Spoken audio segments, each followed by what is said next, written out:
Barrowman? Yes, sir. Who delivered this note? No one, sir. I found it slipped under the front door. Hmm? Thank you.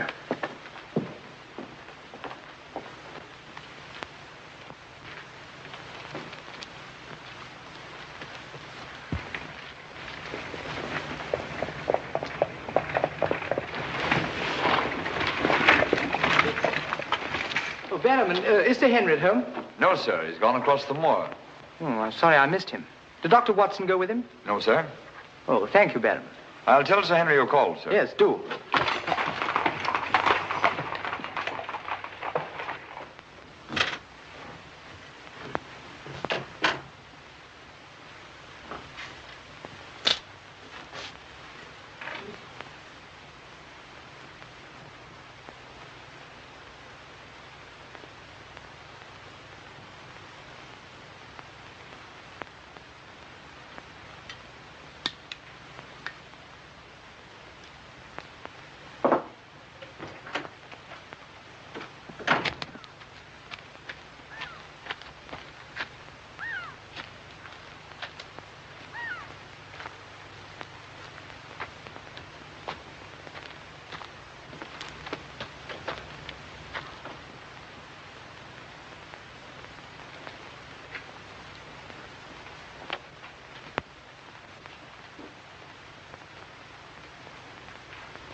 Was it you who sent me that communication? I did, sir. Out with it. Whatever it is you want me to hear. I only want you to hear this zither, sir. Zither? He don't come no finer, sir. What blasted impertinence. Getting me out here to say... Look here, my man. You're up to something. I only ask you to try him, sir. Be careful. This thing's loaded. Who are you? Well, I might ask the same of you, sir. Prowling around the moor, spying out on everybody. That's my business. To spy. Oh, what is it? Yes, and if you want to know who I am, I'll tell you. Who are ye? I'm Sherlock Holmes. Sherlock Holmes, the detective? Yes, and now perhaps you'll realize why I can't be hoodwinked. Oh, sir, that changes everything. Now, who are you? Quick! Well, in that case, sir, my name must be Watson. Holmes! How are you, my dear fellow? A fine detective you are, calling yourself Sherlock Holmes. So you've been down here on the moor all the time? That's a fine way to treat me, I must say. Send me down here. Let me think that you were in London, working on that blackmail case. Let me sit up half the night, writing those blasted reports. Serious reports, my dear Watson, and very valuable they were, too. I made arrangements to have them forwarded on to me. A shabby trick, which I'll not forget. Ah, but a very necessary trick. If I'd come down here with you and Sir Henry, every movement of mine would have been watched. While in this way, only you and Sir Henry have been watched, and I've been free to work. That's all very well, but making a fool of me... Sit down, Watson. Do sit down. Perhaps a little supper will help you to get over your huff. Huff? I'm in no huff. Here, try some of these sardines. It's a pity I didn't know you were coming. I'd have provided a brace of pheasant. It's a pity you didn't think of bringing down that infernal violin of yours to regale me with some of your enchanting music. I did, my dear Watson. Anything to oblige.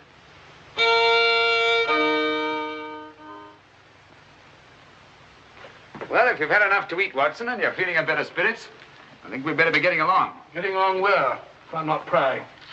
I'm returning with you to Baskerville Hall. There are still some gaps to be filled in, but all in all, things are becoming a little clearer. Not to me, I assure you. Still a hopeless jumble. Mr. Franklin, Dr. Mortimer, the Barrowmans. Put it all together, and what have you got?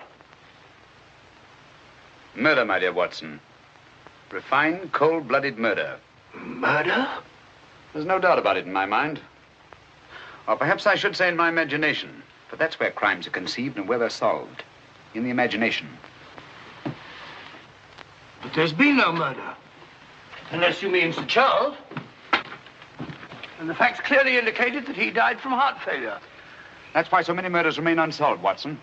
People will stick to facts, even though they prove nothing. Now, if we go beyond facts, use our imagination as the criminal does. Imagine what might have happened and act upon it, as I've been trying to do in this case. We usually find ourselves justified. Then you know? Another day, two at the most, and I will know. My one fear is that the murderer will strike before we're ready. In that case... What's that? Where's it coming from? There. No. There.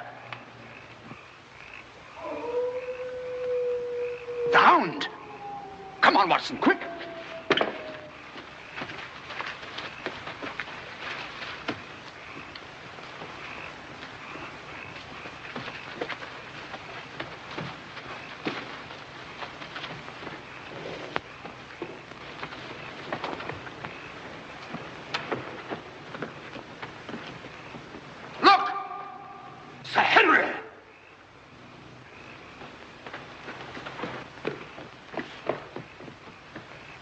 Run along that ridge and fallen over the cliff. He's dead. Skull crushed in. The convict. Thank heaven. What? That's the man I shot at the night we arrived. The man Barrowman was signaling to. Who is it? The Notting Hill murderer. He escaped from prison last month. Been hiding on the moor ever since. The Notting Hill murderer? Do you mean that he is responsible for all this? That remains to be seen. But he's wearing Sir Henry's clothes. Yes, that accounts for it. Accounts for what? For the hound. These clothes were the cause of that poor devil's death. Do you mean that the hound was after Sir Henry? Yes, and mistook the convict for him because of the scent of the clothes. Do you remember that missing boot, Watson? Why do you suppose the brown one, the one that had never been worn, was so mysteriously replaced and the black one taken? Why? Because a boot that had never been worn wouldn't have had the scent of the owner, and the black one had. But how does this convict come to be wearing Sir Henry's clothes? Oh, well, that's simple enough. Why, Dr. Watson. Somebody hurt? Who's this? The convict who escaped from Princeton. Oh, how terrible.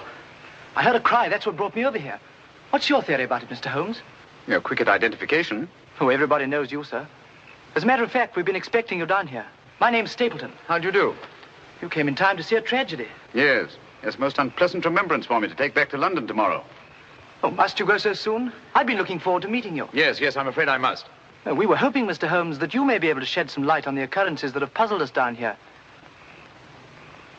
Yes, but an investigator needs something more than legends and rumors. Oh, quite so. Give me a hand, will you, Watson? We'd better put this poor fellow in one of the huts till the morning. Oh, let me give you a hand. Oh, I think we can manage all right, thank you.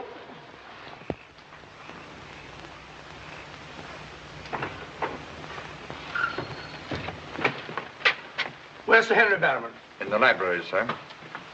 Now, Barrowman, if your wife's still up, will you tell her Mr. Sherlock Holmes would like a word with her? Sherlock Holmes? Yes. Yes, sir. Thank you.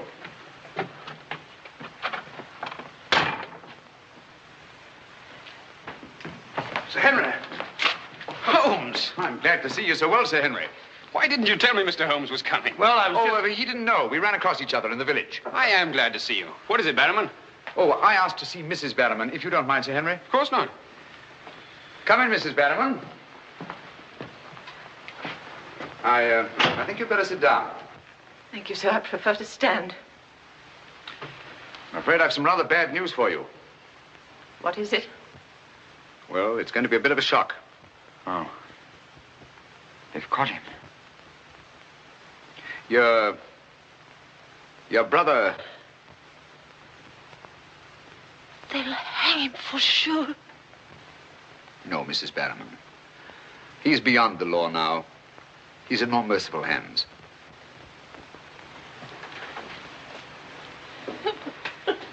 We came upon the poor fellow as we were crossing the moor. He must have missed his footing and fallen over the cliff. No further need, Barrowman, to signal to him from the window or take food out to him or give him Sir Henry's discarded clothes. Oh, Sir Henry. It was all my doing. Barrowman here wanted to tell you all along so as you could notify the police. But he was my kin, my old kin. Even though he wasn't never any good. We understand. He won't hold it against Barrowman. Will you, sir? Of course not. Now take her along and see that she's all right. Thank you, sir. Thank you, Sir Henry.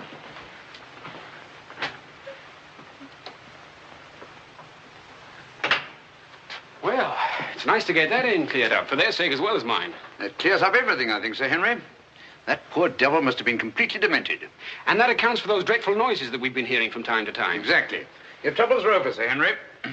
I really am most grateful, Mr. Oh, Holmes. not at all. I've done little enough. But you can sleep peacefully in your bed now and commence to lead the life of a happy country squire. Well, not for a little bit, I'm afraid. I'm off to Canada again. Canada? Beryl, Miss Stapleton, and I are going to be married. Miss Stapleton. A very charming young lady. Congratulations. Everything's arranged. Her brother's giving us a farewell party tomorrow night. We'll be married in London the following day, and then off for a honeymoon to Canada. My congratulations too, Sir Henry. Thanks. What luck you're here.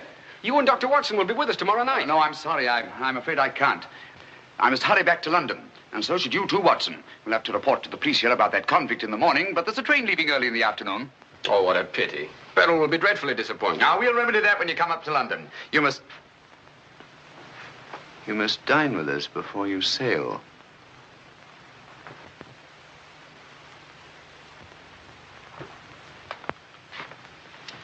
Well, there's the old boy himself, Sir Hugo. Hugo, the beast of the Baskervilles. Not a bad bit of brushwork. By Ransom, one of the minor painters. Oh, I don't imagine it's very valuable. I can't quite agree with you, Sir Henry. One day it might prove to be of the greatest value. Well, we must be going.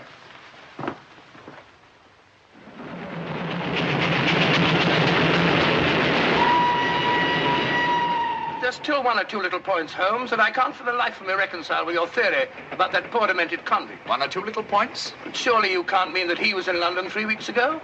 Sent that letter? Stole that boot? Of course not. And who the devil did? The same person who was responsible for the death of that convict last night and will try again to murder Sir Henry tonight. Tonight? Unless my imagination has run away with itself, and I don't think that it has. Then why are we rushing up to London, leaving Sir Henry entirely unprotected? We're not, my dear Watson. We're just giving the impression of rushing up to London. In a minute and a half, we'll be in Oakhampton. There, we'll catch a train back to Dartmoor. If my surmise is correct, we'll nab our man in the act. But if you know who it is, why all this roundabout rigmarole? Why don't you have him arrested? Because I've no case. Not a shred of evidence that would hold in any court. The only way is to catch him red-handed, to catch him in such a way that there's no escape, no alibi. That means gambling with Sir Henry's life. But you can't Gambling to save his life. But we've got to take that chance. Otherwise, the shadow of sudden death will be forever hanging over his head, and sooner or later... Here we are, Oakhampton. And may you both spend the rest of your years together in happy contentment. Yeah. Thank you. Thank you. And now I want to thank you all for the kindness that you've shown a stranger. And when Beryl and I return, I want you to know that you'll always be welcome at Baskerville Hall. Thank you. Thank you, Sir Henry. It's going to be lonely for you, Mr. Stapleton, with Beryl gone. Yes, indeed it will, Mrs. Mortimer. I shall be more dependent than ever upon you.